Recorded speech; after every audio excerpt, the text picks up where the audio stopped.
Ladies and gentlemen, please join me in welcoming Nufti's President and CEO, Dr. Saeed Ganji. Your Excellencies, friends, distinguished guests, ladies and gentlemen, good morning.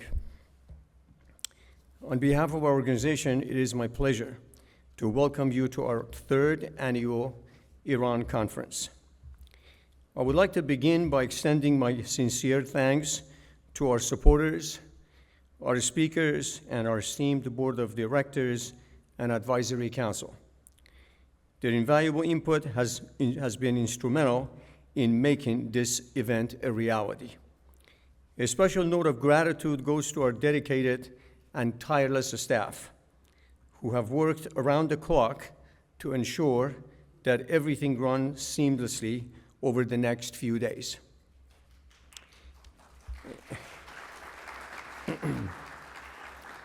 In preparation for this conference, I was speaking to a partner at a top Washington law firm who works with many organizations like ours, and his response struck me. He said they work harder than anyone I know in a nonprofit world. That is something I am incredibly proud of, and it is an honor to call them my colleagues. For this conference, we have gathered a remarkable group of experts on Iran. Together, they will provide invaluable insights onto Iran's role on the international stage and offer perspective on how this role could transform after the fall of the current regime.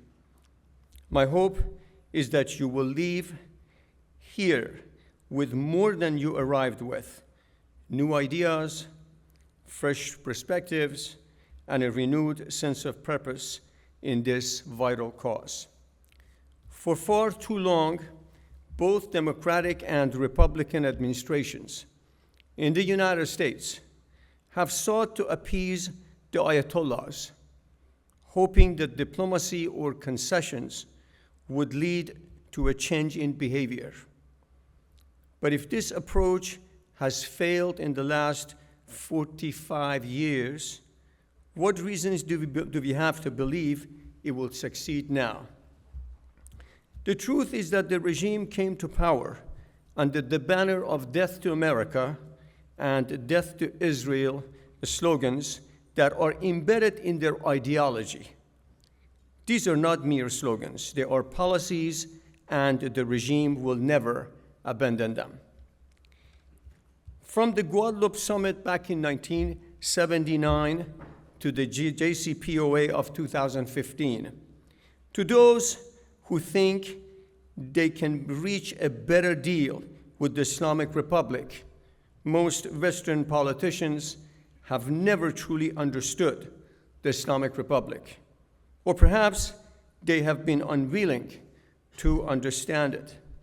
The reality is that the people of Iran were more prosperous, secure, and respected globally before the rise of the Islamic Republic.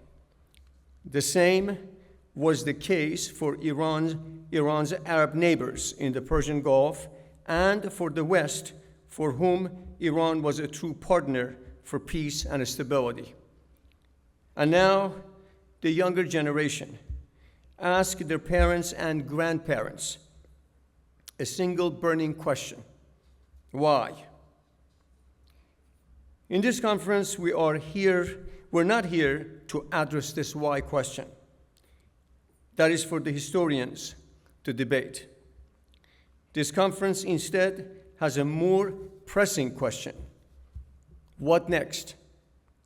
We are gathered to show lawmakers and decision makers in the United States and throughout the free world that the democratic Iran is in their best interest.